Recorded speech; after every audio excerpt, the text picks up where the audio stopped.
Hey everyone, it's Carrie here. So I want to be honest with you. I used to be really bad at turning my big crazy ideas into a reality and actually achieving the things I really wanted to achieve. And what's prompted me to share this with you is the fact that I recently found a diary that I kept back in 2009. And in this diary, I used to write down all my big crazy ideas. And then in the pages that would follow my ideas would be pages and pages of confusion, of frustration and misery because nothing was happening. I was making no progress towards actually turning my ideas into a reality. And there were times when I was in absolute despair because nothing was happening, and I would feel like on the brink of just wanting to give up the whole thing and just go and get a job and do something else because I just felt hopeless about it all. And looking back now through this diary, it is so obvious why I wasn't making any progress, why I wasn't achieving the things I wanted to achieve. I didn't know at the time the fact that I was doing so many things wrong. I was making so many fundamental mistakes which were stopping me from actually turning my idea into a reality. So in this video I want to share with you what happened and where I was going wrong, and then I want to share with you the process that I discovered which enabled me to start achieving amazing things and start turning my ideas into a reality. So one of the ideas I used to write about in this diary was an idea to create an online platform for female entrepreneurs, and I actually came up with the idea back in 2008. So at the time then, my main focus was my mobile phone unlocking business, which was an online business which unlocked mobile phones. And it was going amazingly well. We had over 100,000 visitors on the website every month. We sold thousands and thousands of codes all over the world every single month. The business was amazing. It was going really well. But I started to find myself feeling isolated and lonely, and also quite unfulfilled because I realised that mobile phone unlocking was not my dream in life. It wasn't what I was passionate about whatsoever.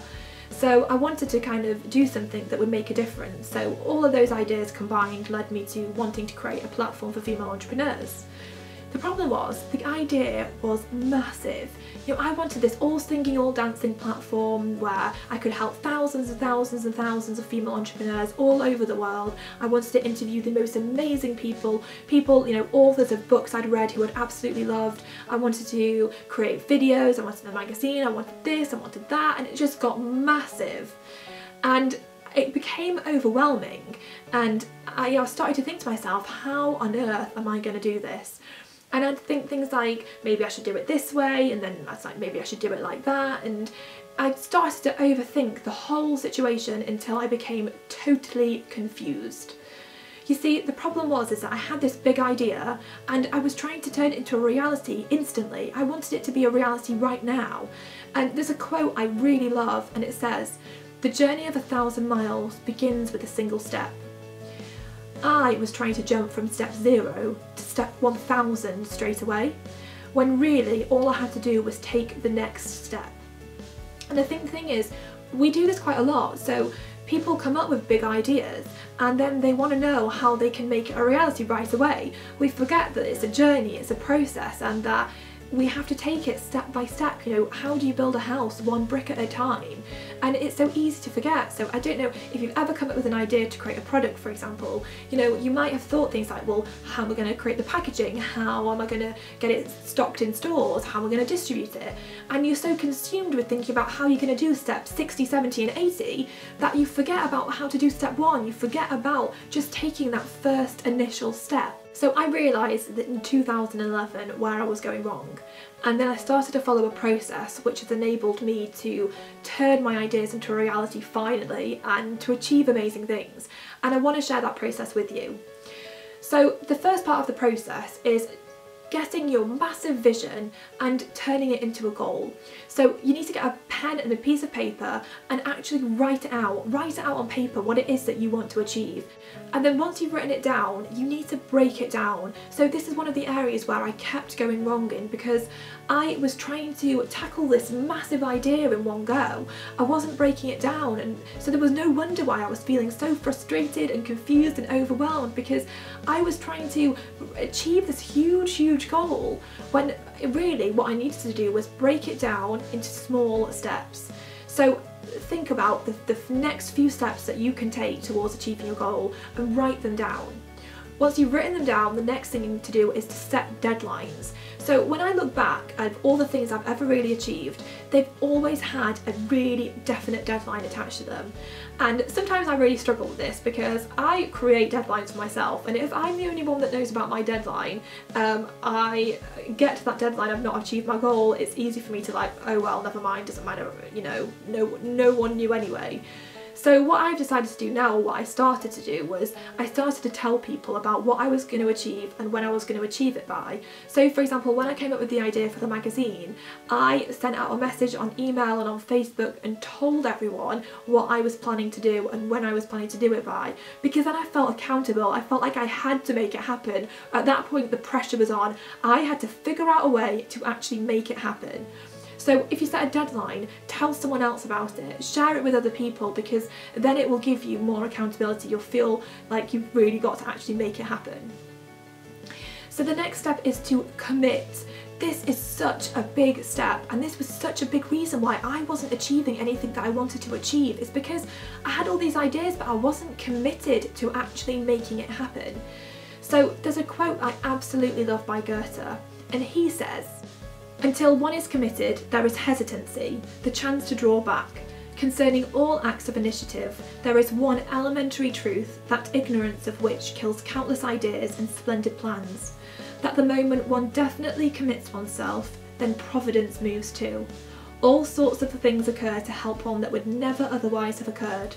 A whole stream of events issue from the decision, raising in one's favour all manner of unforeseen incidences and meetings and material assistance, which no man could have dreamed would have come his way. Whatever you can do, or dream you can do, begin it. Boldness has genius, power and magic in it. Begin it now." And that leads really nicely onto the last step. You have to take consistent action every single day towards achieving your goals.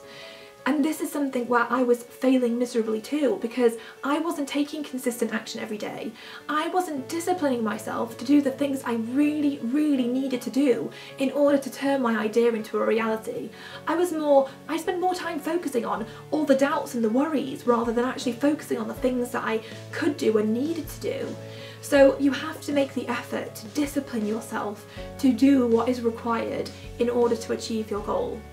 If you do those 5 steps, you will make so much progress. Those are the steps that have enabled me to really achieve what I wanted to achieve.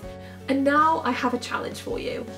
I have created something called Mission for March, and the idea is that you set yourself a really big goal to reach by the end of March, so it's not far away, and then you go for it. So if you want to get involved in this mission, here is what you need to do. You need to come up with a big goal, something big that you want to achieve by the end of March. And then you need to tell people about this. So you can submit your goal below. If you're watching this video on my blog, then you can submit your goal below this post as a form you can submit, so that you can tell at least one other person about it. And so for the whole of March, I've also opened up our Facebook fan page so that anyone can post on it, so that you can go over there and post out your goal and what you want to achieve this month. And you can also post out anything you need help with. So if you need help achieving something, then write it on the Facebook fan page and I'll be checking it, and I will be trying to reply to everyone's request for help. And if you actually spot anyone else's request for help and you can help them, then I'd love it if you can reply, so that we can all help each other to achieve our goals. I have also created a Mission for March guidebook and planner that you can download for free and print off. There should be something on the video right now where you can click it to download this guide and planner. So download it, print it off and fill it out, and this is to help you to actually get really clear about what you want to achieve, help you to establish the things that you need to do in order to achieve your goal, and then to keep you on track so that you achieve it. So I really hope you will join me in this challenge, and I'm really excited about it. I think that we can all achieve amazing things when we apply these steps and actually take action towards achieving our goals. So I hope you've enjoyed this video. If you have, I would love to know what you think. Please leave me a comment. And if you know anyone else who you think might enjoy it too, then please share this video. And I will see you next time.